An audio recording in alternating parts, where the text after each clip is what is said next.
Hello, everybody. Hope you're having a good day. As they say, hip hip hooray. And for this Top Deck Fox, we are going to be talking about our personal top 10 cards of the upcoming Out of This World expansion. WotC's not first attempt in sci-fi, because technically we did have Kamigawa Neon Dynasty, but their first time of doing science-fi in outer space. It has to be Edge of Eternities. Now, this set looks amazing, personally. Like, it was really hard to do top 10 cards of this set, because there's a lot of really good cards. Like, I would say, personally, look at the set and just take a look at the cards that you find potentially very good. Because I do feel like there's going to be a lot of pet favorite cards from the set for a lot of players. Like, there's a lot of really cool new kind of like artifacts. There's a lot of cool new kind of like cards that are synergy cards. And there's going to be a lot of good cards that are going to assist current to assisting archetypes. So this set's just great. Now, for this space set, and so that we can get this video on time, let us actually go to space and such and actually enjoy essentially doing our top 10 in space. And hopefully this doesn't cause a power outage, which would delay this video. But that shouldn't happen. Hey, wait a minute. That shouldn't happen. Oh, crap.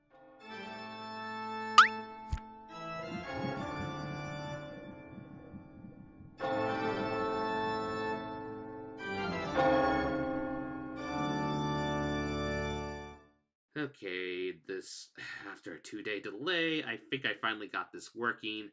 So, let's go to space. Yay! Okay, 3, everything's online. 2, Time for takeoff. 1. We have liftoff is a go. Liftoff is a go. I repeat, all engines online. What an absolutely momentous occasion. LevDev is the first of the Magic the Gathering YouTubers and content creators to brave the unknown wilderness that we know as space. Godspeed, LevDev, and Godspeed, Magic the Gathering.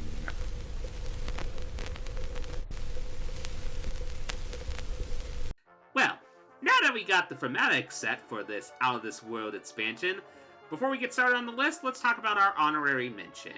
And for this set, we gotta talk about the awesomeness that is the Shocklands. Okay, now, hear me out. Yes, Shocklands should technically be on the top 10. They are a very powerful land cycle. They are multi-format staples. They can be tutored with fetch lands. I know. They're probably one of the more impactful reprints in the set. By the way, if you have not played with Shocklands before, you're a new player, boy, you're in for a treat. These are just very good dual lands in general, just being able to either enter and tap if needed, but if you need to play it early, just shock yourself, deal 2 damage to yourself, and then they come in on tap. This is going to be perfect for multicolored deck designs, and since they are definitely land types like a forest island or like essentially a plains and a mountain, you do have these helpful to activate your Verge cycle from Aether Drift, which is absolutely perfect for multicolored deck designs. Now granted, we have only seen 5 of the 10 Shocklands for this set. We should get the other 5 in a later set and such, so we'll just show the 5 right here. So mostly these Shocklands are going to be very nifty, and they are going to provide the greatest mana fit scene. So why did I put these in honorary mention? Well, so it gives us the opportunity for the top 10 list to talk about new cards. And trust me, there's a lot of really cool new cards in this set. So Shocklands, yes, they are the obvious. You should probably pick these up because they're going to be significantly lowered price now before they go back up, essentially once this set gets out of commission and such, and then prices go up because Shocklands are really good. Go get your Shocklands. Yeah, without a sweat. But now, let's talk about the really cool space cards. Space cards! Let's get started. Whee! Number 10.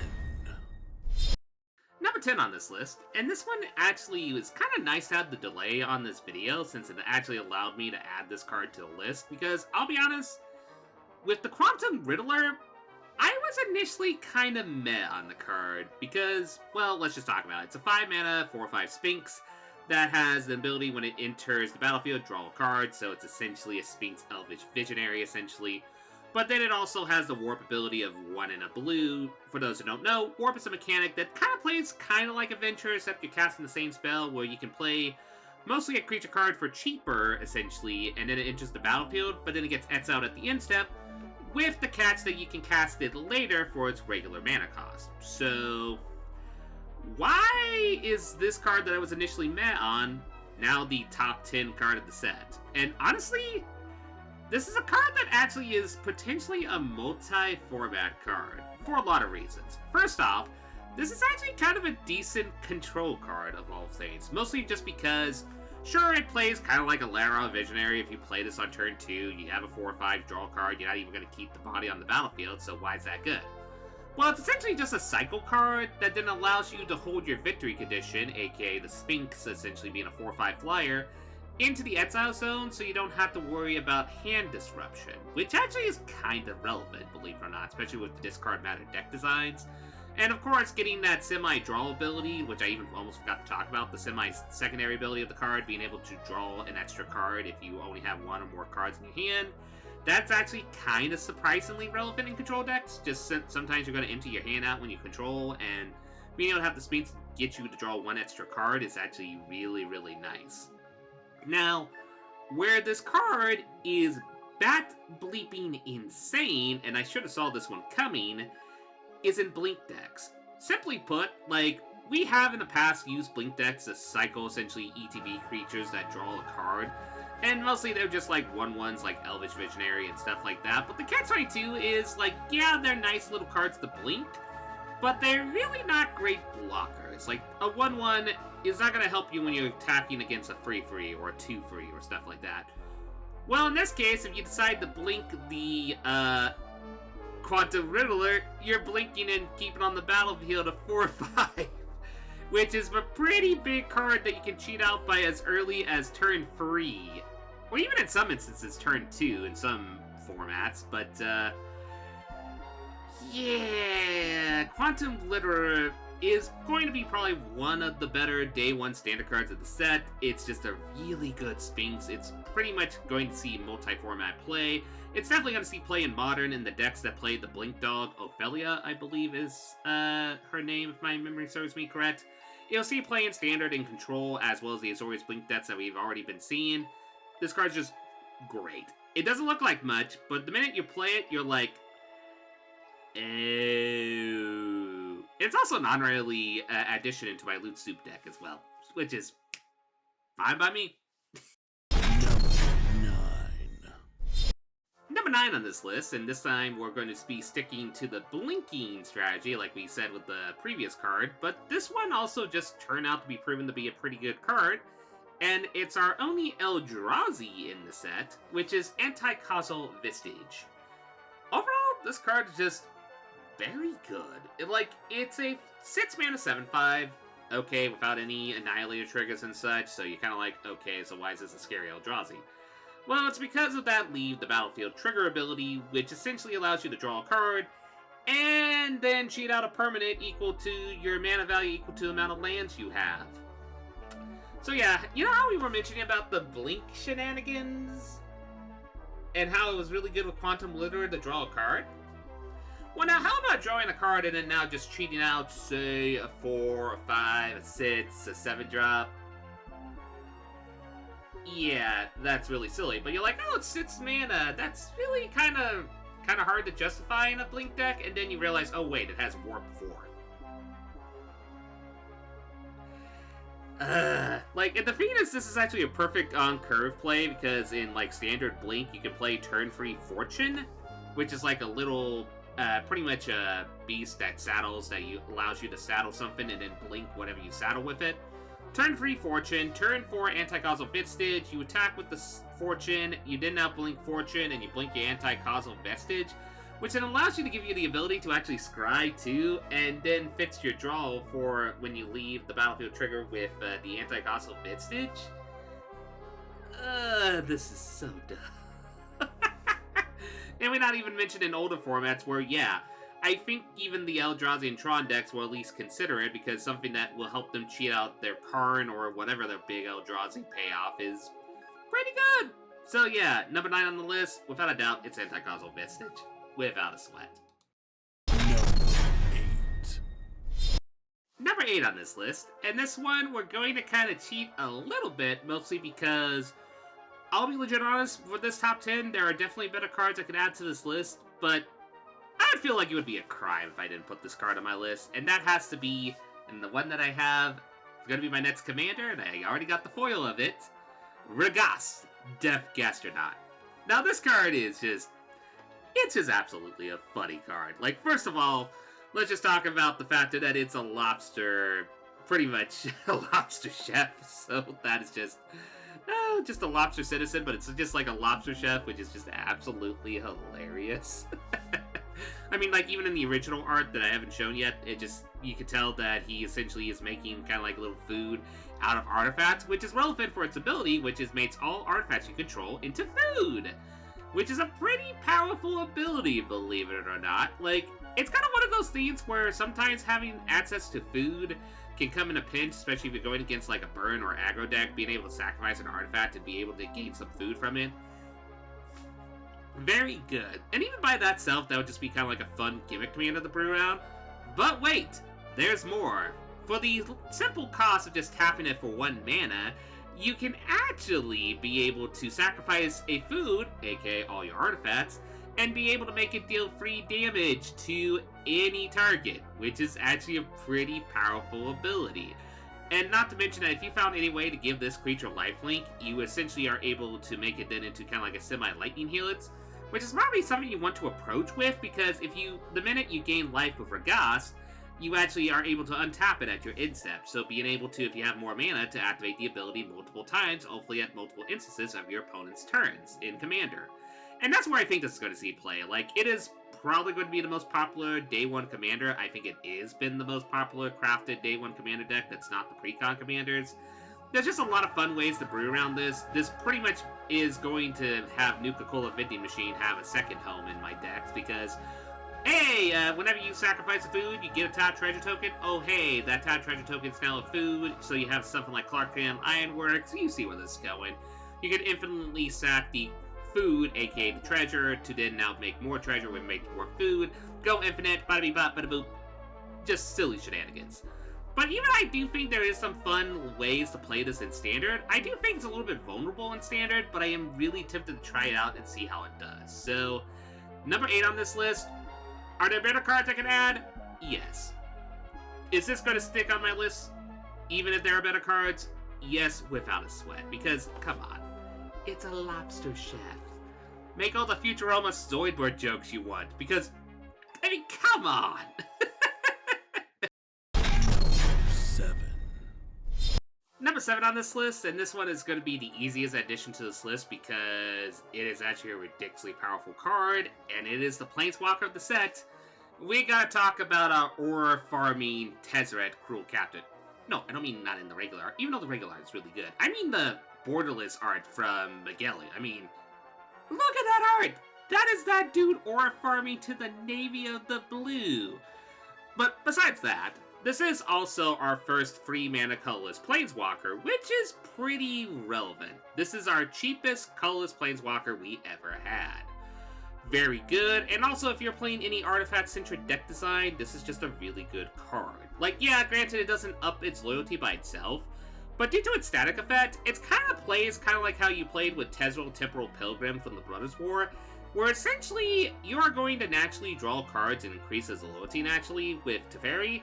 For Tezzeret, you're just only going to play this in an artifact-centric deck, or a deck that can play a lot of artifacts, or even multiple instances of artifact cards / tokens in a turn, so increasing its loyalty is not going to be that hard. Also, all the modes that are on Tezzeret are relevant for artifact-centric deck designs. Essentially, it's 0 mode, being able to untap a artifact creature, or even a creature in general, to give it semi-vigilance, and if it's an artifact creature, give it a +1 counter. Very nice. Also, you can just untap like a mana rock, per se, and just essentially be able to get more mana, or untap a very powerful artifact with an activated ability and activate the ability again. There's also stuff like essentially the -3, which is a tutor for a artifact with mana value 1 or less. This is just really nice because it helps us tutor for some potentially powerful toolbox artifacts. We've seen stuff kind of like with the Selesnya Gear Hulk from Aether Drift, how being able to tutor for essentially 1 mana cost stuff is actually really nice for toolbox strategies. But for, like, essentially for any artifact decks, this is just relevant. You can tutor an artifact land, you can tutor a Soul Reed, you can even in Standard tutor for, like, the 1 mana Soul Guide Lantern to do Graveyard Hate against one of your opponents. Like, it is actually a really nice little ability to have that, and, like, if you do this, like, on turn 4, play Tezzeret, do the tutor, get a 1 mana artifact, well, then technically it's just a -2 in general, because essentially you get a loyalty back. And then, of course, if you can get to the ultimate of essentially being able to make it where your artifacts can become artifact creatures and put counters on them, that's actually a really powerful ability. Being able to make any of your, like, random, like, artifact tokens into creatures when you need to helps protect Tezzeret, but also can just be a nice overall victory condition to make your artifacts into artifact creatures and such. So, and then there's going to be some people that speculate in the lore why Tezzeret is colorless in here. The Darkstare body, take out his mana. It's the fact that he's now part of the Edge, pretty much not part of his original mana ley lines and such. Like, we can go through all the Vorthos justification we can, but let's be legit honest why Tezzeret is a 3-mana colorless planeswalker here. It's because so you can play it in any color artifact deck in EDH and other formats. Like, do you have a Boros artifact deck? You can play the new Tezzeret. Do you have a mono green artifact deck or a Gruul artifact deck? You can play Tezzeret. Do you have a colorless artifact deck? You can play Tezzeret. Do you have a blue or Dimir Tezzeret deck where it already has the other Tezzerets? Well, now you can add this Tezzeret to your deck. And that's the primary reason. So, number 7 on the list, we have to put Tezzeret Cruel Captain on here because, seriously, that Planeswalker is very good in artifact decks, and boy is he aura farming. I mean, come on.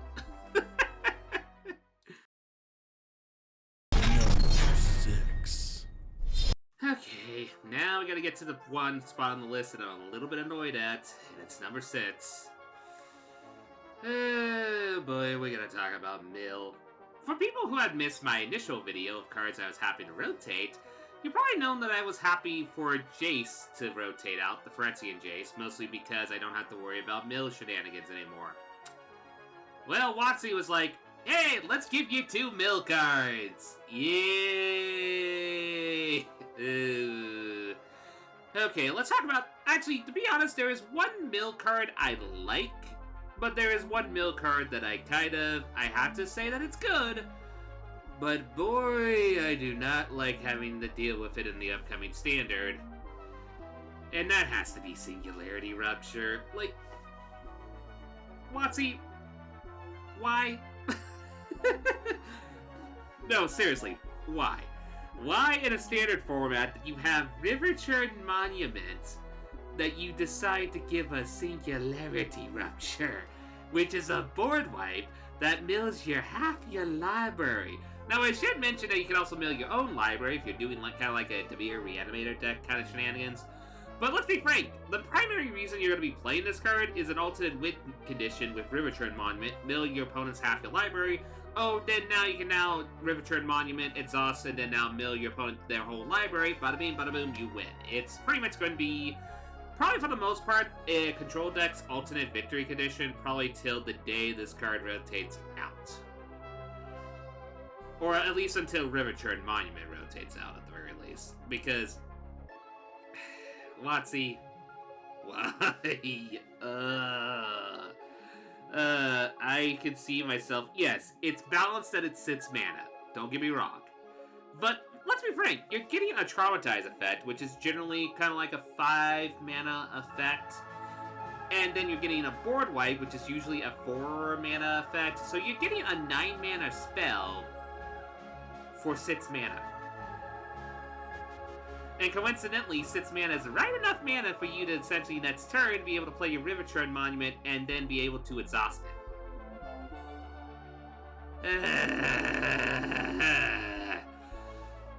But let's actually talk about the mill card that from I don't like to actually the mill card I like. And this one's kind of a weird one, but Space-Time Anomaly? I actually kind of legit like this card. First of all, I do have to note the cool little invasion callback here, where essentially There was absorb counterspells, as in absorb and deny, essentially, were the Azorius and Dimir counterspells. And I do kind of like how they gave a callback to that in this set by just giving us mill cards that are either Azorius and Dimir. Dimir being Singularity Rupture, and the one we're talking about now, Azorius being Space-Time Anomaly. And I kind of like this card because there's actually kind of fun ways you can brew around this card.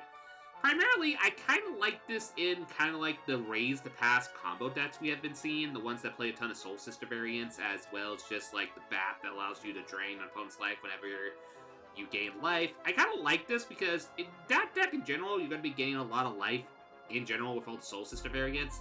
So you are able to mill yourself a significant amount of cards, throw a lot of cards into the graveyard that will allow you to synergize with, essentially, by casting Space-Time Anomaly to mill, to then later then cast Raise to Pass to reanimate all those 2-drops, and then essentially try to win the game. Now see?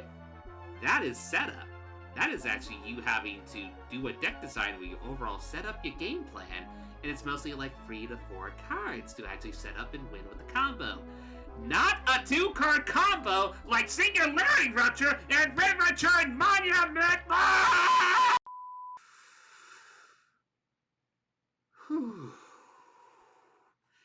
Nevertheless, my number 6 card on the list is a tie between the mill cards, with one that, as you can tell, that I absolutely do not like, and one that I actually like quite a bit, and that has to be Singularity Rupture and Space-Time Anomaly.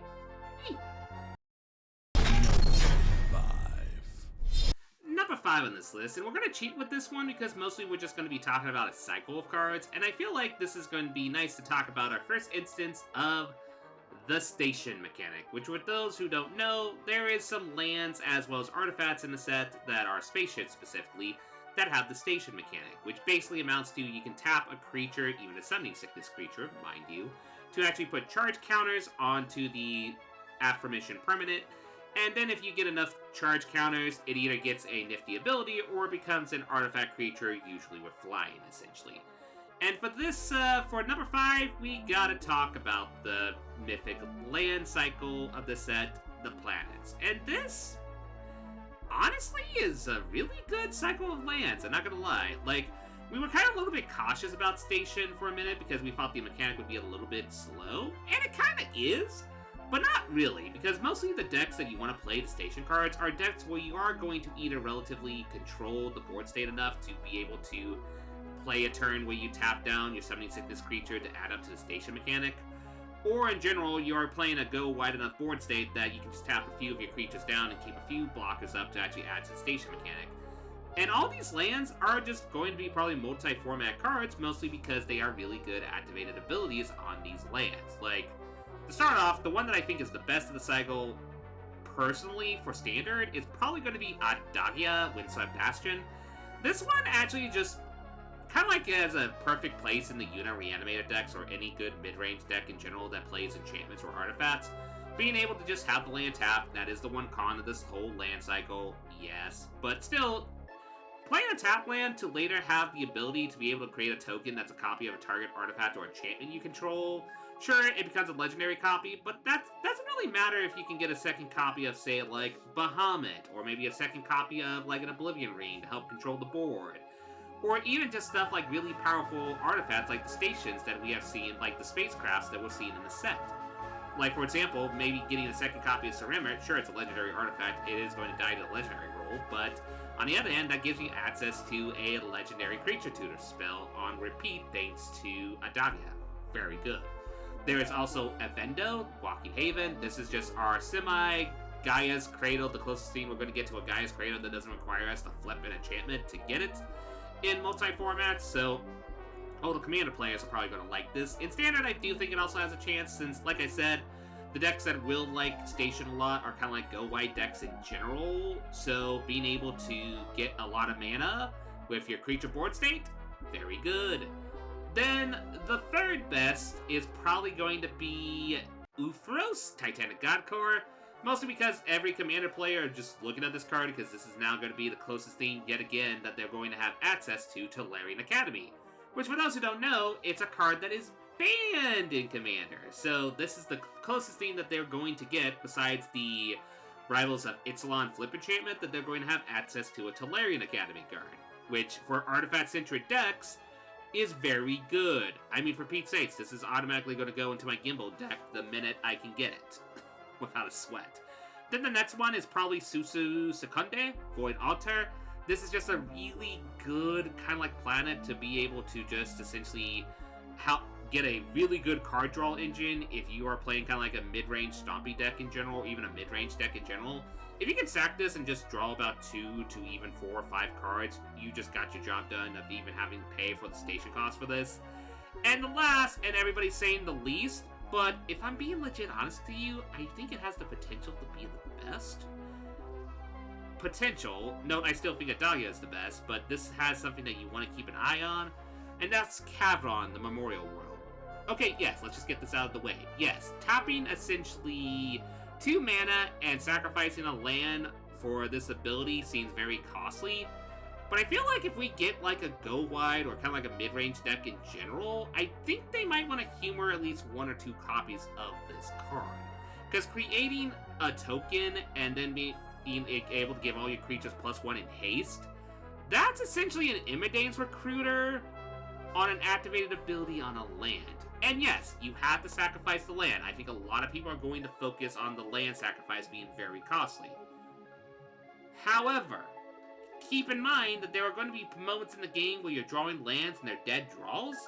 Well, now having those lands essentially become Imidane's Recruiters is kind of really good when you get into the mid and the late game. So I feel like this is going to be one of the rare cards that I do actually think it has the potential to see kind of like professional play. Like it could see play in a Pro Tour. If the Affirmation go wide or even mid-range aggro deck exists, I should clarify. But still, without a doubt, number 5 on the list, we gotta talk about all the station planets, because it's a really powerful mythic land cycle that I really don't think you want to sleep on, personally. Number 4. Number 4 on this list, and we gotta talk about what's probably one of my personal favorite cards in the set, and it's going to be tied with another card, and you will see why I say that in a minute. We gotta talk about Biotech Specialist, which is one of my favorite cards, and Weapons Manufacturing. Mostly the reason why I'm putting these together on the list is mostly because I kind of think they're kind of the Bonnie and Clyde, which sounds weird, but you'll see what I mean in a minute. But let's first start from the top. Let's talk about my favorite card, which is Biotech Specialist. This is just a really powerful card. A Gruul 2-drop that allows you to get a Lander token, which for those who don't know, Lander token is it's a artifact that allows you to sacrifice for 2 mana to essentially be able to get a basic land put on the battlefield tap. It's essentially a Wayfarer's Bauble, essentially. But we're talking about this 2-drop because of its very powerful static ability that is, whenever you sacrifice an artifact, you get to deal 2 damage to a target opponent. So let's just get this out of the way. Treasure tokens. Do I need to say any more? This with treasure tokens is absolutely absurd. And the thing is, we have a card like Magda from Thunder Junction that synergizes perfect with this card, because whenever you are dealing damage to your opponent with the Specialist, you are committing a crime, which triggers the Magda to give you an additional treasure token, which then you can use later to actually trigger it, and it kind of goes like an infinite combo like that. Semi-infinite combo, I should say, which is ridiculously absurd. And of course, if you have, like, cards in your deck that create multiple treasure tokens, well, that is just multiple instances of dealing 2 damage. And that's just with treasure tokens. As we know, there is a ton of artifact tokens in Standard and such that you can sack really easily with the right cards. We were going to be talking about a card that you can sacrifice pretty easily all artifacts you want later, but that's spoilers, so we'll talk about that later. But, nevertheless, this is just a very good card, and I feel like this card is going to have its partner in crime, potentially with Weapons Manufacturing. Now, this is a 2-mana enchantment that whenever a non-token artifact enters the battlefield, you create a Munitions token, which is a artifact that is essentially when it leaves the battlefield, you can deal 2 damage to anything, so shock. So, let's put it like this. You essentially create a bunch of manufacturing tokens with artifacts, you have Biotech Specialists on the battlefield, you find a way to sacrifice those tokens in multiple instances. That could just lead to a fireworks realm of damaging your opponent pretty significantly, may I add. So, Yeah, biotech specialist in weapons manufacturing, and even the thing that's funny with weapons manufacturing, and now it's making me considering of all things to play food fight in a deck from Wilds of Eldraine. This card is so good that it's actually making me consider playing food fighting. But there's also other really good cards like the Viper from Bloomburrow, the Rottenmouth Viper, which essentially you discount it by how many permanents you sack when casting the spell. Will sacrifice a bunch of munition tokens and boom, boom, boom, boom. There is even like some board wipes that destroy all artifacts. Well, then now those artifacts leave the battlefield. Boom, boom, boom, boom. You kind of get what I'm saying here. So these artifacts pretty much are going to deal a lot of damage, and biotech specialist and weapons manufacturing is going to deal a lot of damage, and that is why it is my number 4 card on the list.